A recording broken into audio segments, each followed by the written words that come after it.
Bukit Tinggi Rotterdam lewat Betawi. Untuk negeriku, sebuah autobiografi Muhammad Hatta. Bab 3. Melanjutkan sekolah ke Betawi. Bagian kelima.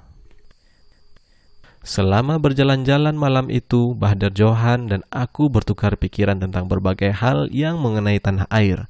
Sebagai anggota perkumpulan Yong Sumatranen Bon yang tugasnya ditetapkan dalam perkumpulan, kami meninjau apa-apa yang harus diperbuat untuk mencapai cita-cita itu. Banyak masalah yang kami bicarakan, misalnya peradaban, perbedaan antara kultur barat dan kultur timur, tempat bangsa Melayu di benua Asia umumnya dan dalam Hindia Belanda khususnya. Nama Indonesia waktu itu belum dikenal. Yang dikenal baru-baru itu pun jarang dikemukakan, adjektif Indonesisch, bahwa penduduk Hindia Belanda termasuk ke dalam lingkungan Indonesisch Volkeren. Indonesia dalam nama politik, nama golongan rakyat yang dijajah oleh Nederland baru ditemukan dan dicetak oleh Perhimpunan Indonesia di negeri Belanda pada tahun 1922. Nama yang diberikan pada diri sendiri itu cepat beredar dan diterima oleh seluruh pergerakan di tanah air, pergerakan orang dewasa dan pemuda. Pada masa itu, selagi Bahdar Johan dan aku biasa berjalan-jalan tiap-tiap Sabtu petang, sekali-sekali dibicarakan juga masalah kerjasama antara penduduk pulau dalam lingkungan Nusantara. Keluarlah pertanyaan dalam hati kami, apa tidak mungkin pergerakan-pergerakan pemuda seperti Yong Java, Yong Sumatranen Bon, Yong Minahasa, dan Yong Ambon suatu waktu bersatu dan menjelma menjadi Yong Indi? Lepas dari kami berdua, pikiran yang serupa dijelajah pula oleh Amir dan Basuki dari Yong Java. Mereka berdua dalam pertemuan yang lebih luas membentangkan pula ide Yong Indi itu. Mereka mendapat inspirasi dari Insinyur Fournier, ketua gerakan teosofi di Hindia Belanda. Insinyur Fournier mengemukakan pendapat itu dengan mencontoh pergerakan pemuda di India untuk mencapai persatuan India. Tetapi, cita-cita menyatukan suku-suku bangsa di Netherlands Indi belum dapat diterima oleh gerakan-gerakan pemuda yang ada di sini. Orang tetap berpegang pada suku bangsa masing-masing. Cita-cita itu baru dapat hinggap dalam kepala beberapa orang seorang yang tidak banyak jumlahnya. Apa yang banyak punya dibicarakan antara Bahdar Johan dan aku dalam perjalanan beredar pada Sabtu petang dan Minggu malam pada waktu itu ialah soal memajukan bahasa Melayu. Untuk itu, menurut Bahdar Johan, perlu diadakan suatu majalah berkala. Mula-mula sekali 3 bulan, kemudian tiap-tiap bulan. Majalah semacam itu sudah diberinya nama Malaya. Antara kami berdua diadakan pembagian pekerjaan. Bahdar Johan akan mengutamakan perhatiannya kepada persiapan redaksi majalah itu. Aku akan menumpahkan pikiranku kepada organisasi biaya penerbitan. Karena berbagai hal, cita-cita kami itu tidak dapat diteruskan. Aku tertarik pada ide itu setelah teringat olehku suatu roman yang dikarang Bahdar Johan, dimuat sebagai feuilleton dalam surat kabar Neraca yang berjudul Tenggelam dalam Laut Penghidupan. Roman itu melukiskan hidup suatu keluarga nelayan di pantai Padang yang sangat modern rasanya. Waktu roman itu keluar berhari-hari mengisi halaman Neraca, aku masih duduk di kelas 3 Mulo Padang. Karena itu, menurut pendapatku, tepat sekali kalau Bahdar Johan memimpin redaksi majalah Malaya itu nanti kalau terbit, dan aku akan mencurahkan tenaga untuk mengumpulkan biayanya. Setahun kemudian, aku berhasil mengikat beberapa orang yang berminat dan beruang sebagai tulang punggung majalah Malaya yang akan diterbitkan itu, antara lain Maete Ayub Rais sendiri. Apabila sekiranya dalam tahun 1921 aku tidak berangkat ke Nederland untuk meneruskan pelajaranku, mungkin majalah itu masih dapat keluar.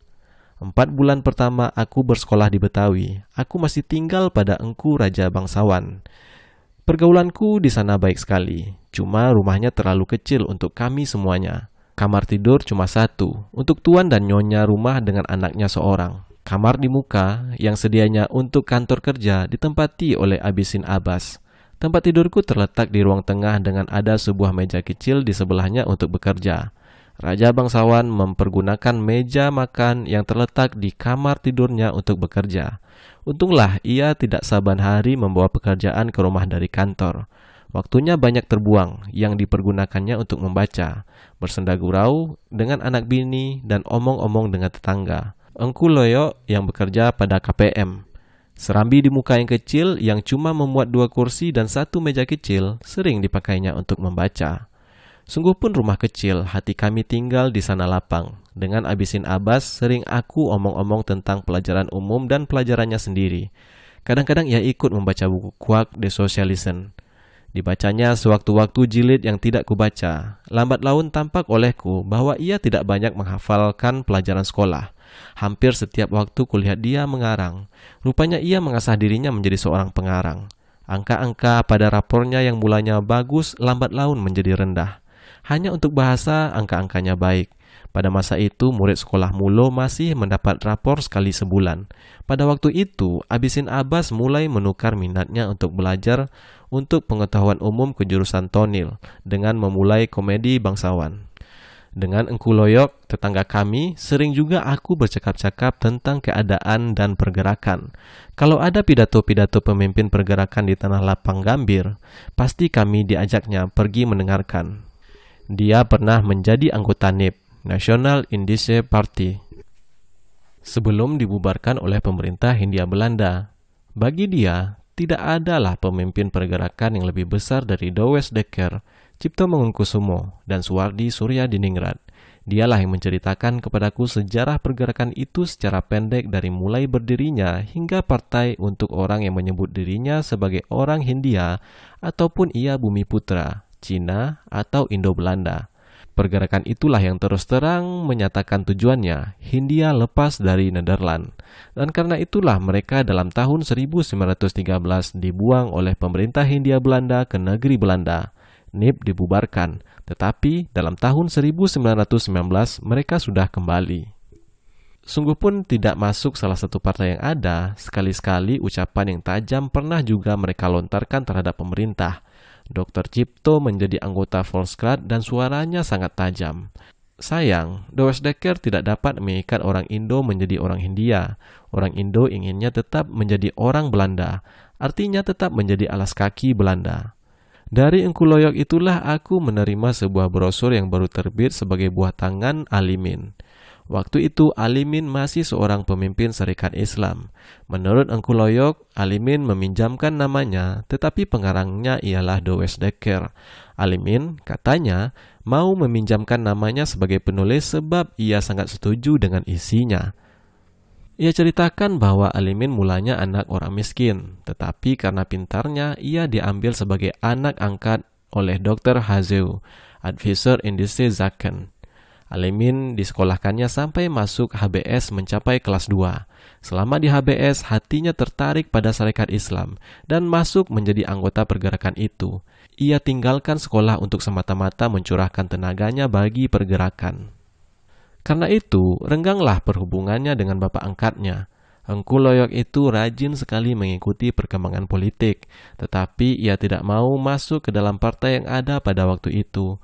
Dengan dia banyak kubicarakan tuntutan pergerakan rakyat tentang mengatasi sukiret areal yang dikemukakan dalam Volkskrad dan dalam surat-surat kabar. Juga soal November Belov Janji, November 1918.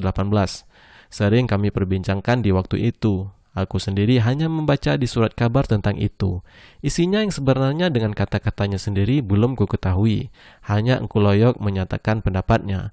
Kalau penyakit sudah terhindar, Belanda melanggar janji yang diucapkannya dengan segala upacara. Sayang, setelah aku pindah tinggal ke Tanah Abang, ke rumah Haji Moh Jatim, aku jarang bertemu kembali dengan Engku Loyok.